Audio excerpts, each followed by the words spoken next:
नमः संस्कृताय सर्वेभ्यो नमो नमः।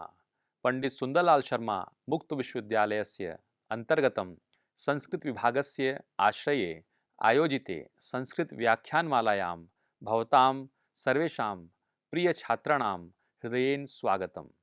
अद्यतन व्याख्यानमालायां वयं महाकवि बाणभट्टेन लिखितस्य शुकनासोपदेशस्य संक्षेपेण चर्चां करिष्यामः। पंडित सुंदरलाल शर्मा मुक्त विश्वविद्यालय के अंतर्गत संस्कृत विभाग के तत्वाधान में आयोजित संस्कृत व्याख्यानमाला में आप सभी आत्मीय शिक्षार्थी बंधुओं का हार्दिक स्वागत है। आज के व्याख्यानमाला के क्रम में हम महाकवि बाणभट्ट रचित शुकनाशोपदेश पर सारगर्भित चर्चा करेंगे। संस्कृत साहित्य की गद्य परंपरा में कादंबरी का स्थान अत्यंत विशिष्ट है। इस कृति के रचयिता महाकवि बाणभट्ट केवल अलंकारिक भाषा के चमत्कार के कारण ही नहीं, अपितु गहन दार्शनिक दृष्टि और राजनीतिक चेतना के कारण भी स्मरणीय हैं। कादंबरी के मध्य भाग में प्रस्तुत शुकनाशोपदेश भारतीय नीति शास्त्र, राजधर्म, आचार विवेक और मानव जीवन की नैतिक संरचना का अनुपम उदाहरण है। यह केवल एक मंत्री द्वारा राजकुमार को दिया गया उपदेश ही नहीं, बल्कि शासन सिद्धांत, आत्मसंयम, प्रजावात्सल्यता और जीवन दर्शन का समन्वित आख्यान है। भारतीय परंपरा में उपदेश केवल वाक्य नहीं, बल्कि जीवन का सार होता है। इसलिए शुकनाशोपदेश का उपदेश शास्त्रीय प्रमाणों, अनुभवजन्य दृष्टि और व्यवहारिक बुद्धि का अद्भुत संगम है।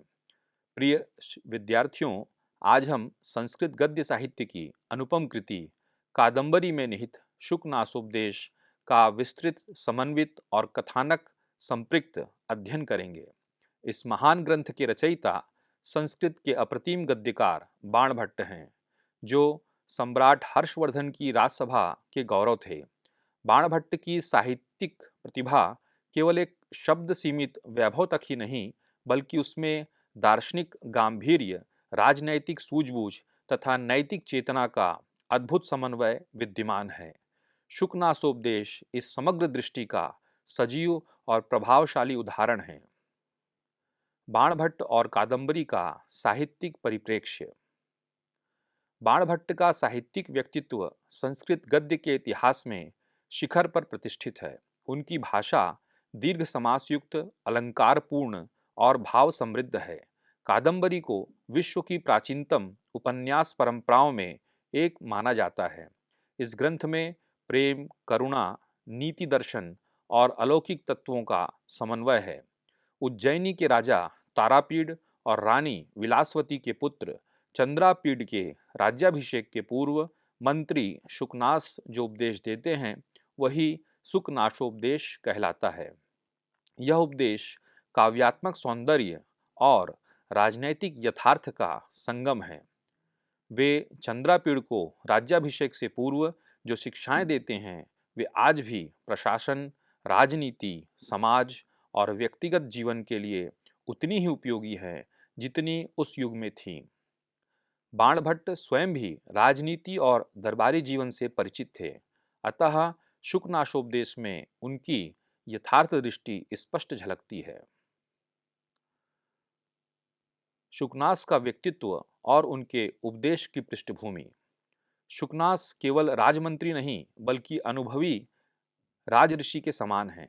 वे नीति, धर्म और व्यवहार के ज्ञाता हैं। वे समझते हैं कि राज्य केवल अधिकार नहीं, बल्कि दायित्व है। इसलिए वे चंद्रापीड़ से कहते हैं, राज्यम नाम नृपेर अधिकारो न दायित्वमेव, अर्थात राज्य राजा का अधिकार नहीं, अपितु उसका उत्तरदायित्व है। शुकनास केवल मंत्री नहीं, अपितु पिता तुल्य मार्गदर्शक हैं। उनका उद्देश्य चंद्रापीड़ को केवल राजा बनाना नहीं, बल्कि आदर्श शासक बनाना है। अतः वह कहता है, राजा प्रजानाम जनकः प्रजाशतस्य तनयाः। शुकनास अपने उपदेश की शुरुआत जीवन की अनित्यता और राज्य की कठिनता से करते हैं। वे बताते हैं कि राज्य का भार पर्वत के समान होता है। उसे वहन करने के लिए धैर्य, संयम और विवेक की आवश्यकता होती है। राजधर्म की संकल्पना। भारतीय चिंतन में राजधर्म को सर्वोच्च स्थान दिया गया है। महाभारत में कहा भी गया है, राजा धर्मेण भूमिम रक्षति। शुकनास चंद्रापीड़ को बताते हैं कि राजा का प्रथम कर्तव्य प्रजा की रक्षा है। यदि राजा धर्म का पालन करता है तो राज्य स्वतः स्थिर रहता है। यदि वह अधर्म में प्रवृत्त होता है तो राज्य का पतन अवश्यम भावी है। वे यह भी कहते हैं कि प्रजाजन राजा को देवतुल्य मानते हैं, अतः उसका आचरण निर्मल होना चाहिए। राजा का जीवन सार्वजनिक होता है, उसकी प्रत्येक क्रिया का प्रभाव समाज पर पड़ता है। वे कहते हैं कि राजा का जीवन निजी नहीं होता, बल्कि वह संपूर्ण प्रजा के सुख दुख से जुड़ा होता है। राजा प्रजा का पिता तुल्य है। इस भावना को स्मरण कराते हुए वे परंपरागत नीति की ओर संकेत करते हैं। प्रजा सुखे सुखम राज्ञः प्रजानां च हिते हितम, नात्म प्रियम हितम राज्ञः प्रजानां तु प्रियम हितम। यह सिद्धांत कौटिल्य द्वारा रचित अर्थशास्त्र में भी प्रतिपादित है। शुकनास स्पष्ट करते हैं कि धर्माधारित शासन ही दीर्घकाल तक स्थिर रहता है। इसलिए वे कहते हैं, राजा धर्मेण भूमिम पालयेत न तो स्वेच्छया। इसके पश्चात वे आत्मसंयम को शासक का मूलाधार मानते हैं। वे राजकुमार को समझाते हैं कि जिसने अपनी इंद्रियों को वश में नहीं किया वह राज्य को नियंत्रित नहीं कर सकता। इस संदर्भ में भगवत गीता का यह प्रसिद्ध श्लोक अत्यंत प्रासंगिक है, जिसमें भगवान कहते हैं, इंद्रियाणि परार्ण्याहु इंद्रियेभ्यः परम मनः, मनस्तु परा बुद्धिर्यो बुद्धेः परस्तु सः। अर्थात इंद्रियों से ऊपर मन है, मन से ऊपर बुद्धि और बुद्धि से भी ऊपर आत्मा है। शुकनास राजकुमार को चेतावनी देते हैं, न जितेंद्रियस्य विजयः शत्रुषु संभवति। वे विशेष रूप से मद्य, द्यूत, अत्यधिक निद्रा और विषयासक्ति को राजपतन का कारण बताते हैं। इस भाव को स्मरण कराते हुए एक नीति वचन भी कहा गया है, यौवनम धन संपत्ति ही प्रभुत्वम अविवेकिता एकैकप्यर्थाय क्यों यत्र चतुष्टयम्। शुकनासोपदेश का महत्वपूर्ण भाग आत्मसंयम पर केंद्रित है। वे चंद्रापीड़ को चेतावनी देते हैं कि इंद्रियों का विषयासक्त होना राज्य के लिए घातक है। मनुस्मृति में कहा भी गया है, इंद्रियाणि प्रमथाथीनि हरन्ति प्रसभम मनः। शुकनास कहते हैं कि जो राजा अपनी इंद्रियों का दास बन जाता है वह प्रजा का स्वामी नहीं रह सकता। मद, लोभ, काम और क्रोध राजा के चार प्रमुख शत्रु हैं। वे समझाते हैं कि संयमित राजा ही न्यायपूर्ण निर्णय ले सकता है। यह यदि मन विषयों में आसक्त हो तो बुद्धि विकृत हो जाती है। दंड नीति और न्याय। राज्य की स्थिरता के लिए न्याय अनिवार्य है। शुकनास कहते हैं कि दंड व्यवस्था का आधार है, परंतु दंड धर्माधारित होना चाहिए। चाणक्य का भी वचन है, दंडः शास्ति प्रजा सर्वाः दंड एवाभिरक्षति। शुकनास चंद्रापीड़ को बताते हैं कि राजा को दंड देते समय क्रोध या पक्षपात से मुक्त रहना चाहिए। न्याय में समता होनी चाहिए। वे यह भी कहते हैं कि अत्यधिक कठोरता प्रजा को भयभीत करती है और अत्यधिक उदारता अनुशासन को नष्ट करती है। अतः मध्यम मार्ग ही उचित है। प्रजावत्सलता और करुणा। भारतीय शासन दर्शन में राजा को प्रजा का पिता कहा गया है। महाभारत में प्रसिद्ध श्लोक है, प्रजा सुखे सुखम राज्ञः प्रजानां च हिते हितम। शुकनास इसी सिद्धांत को पुष्ट करते हुए कहते हैं कि राजा का यश प्रजा की प्रसन्नता में निहित है। वे चंद्रापीड़ से कहते हैं कि प्रजाजन के दुख से सहभागी होना ही राजधर्म है। करुणा के बिना राज्य कठोर हो जाता है। मित्र और शत्रु की पहचान। राजनीति में विवेक और सावधानी अनिवार्य है। शुकनास कहते हैं कि राजा को मित्रों का चयन सावधानी पूर्वक करना चाहिए। न सर्वे मित्र रूपेण स्नेहम वहन्ति मानवाः। अर्थात सभी लोग जो मित्रवत प्रतीत होते हैं वास्तव में वे हितैषी नहीं होते। वे चेतावनी देते हैं कि चाटुकारों से सावधान रहना चाहिए। सच्चा मित्र वही है जो हित की बात कहे, भले ही वह कठोर लगे। समयबोध और निर्णय क्षमता। शुकनास बताते हैं कि उचित समय पर निर्णय लेना ही सफलता की कुंजी है। कालज्ञो नृपति ही सर्वकार्येषु सिद्धिम वाप्नोति। वे चंद्रापीठ को सिखाते हैं कि निर्णय से पूर्व सभी पक्षों का विचार करना चाहिए, किंतु निर्णय के पश्चात दृढ़ता से उसका पालन करना चाहिए।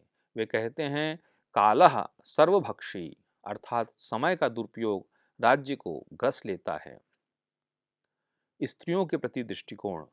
शुकनास सोपदेश में स्त्रियों के प्रति सम्मानजनक दृष्टि भी है। यह चेतावनी देते हैं कि स्त्री को वस्तु न समझा जाए। यहाँ हमें स्मरण करना चाहिए कि मनुस्मृति में भी कहा गया है, यत्र नार्यस्तु पूज्यन्ते रमन्ते तत्र देवताः। राजा को चरित्रवान होना चाहिए, अन्यथा उसकी कीर्ति नष्ट हो जाती है। अर्थ और धर्म का संतुलन। शुकनास कहते हैं कि अर्थ संग्रह आवश्यक है, परंतु अन्यायपूर्ण कर ग्रहण करना राज्य को नष्ट कर देता है। अधर्मेण कृतो लाभः क्षणभंगुरः एव।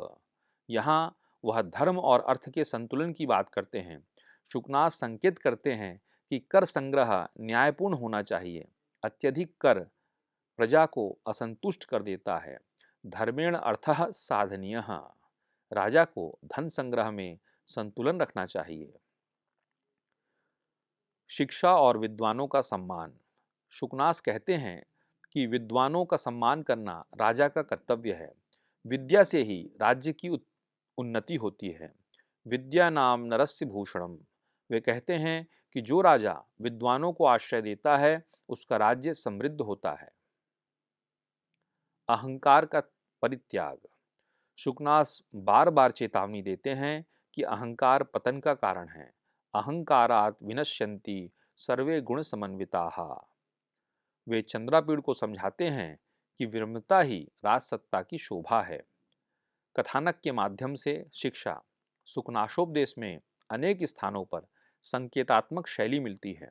वे प्रत्यक्ष उदाहरण देकर समझाते हैं कि असंयमित राजा का राज्य कैसे नष्ट होता है।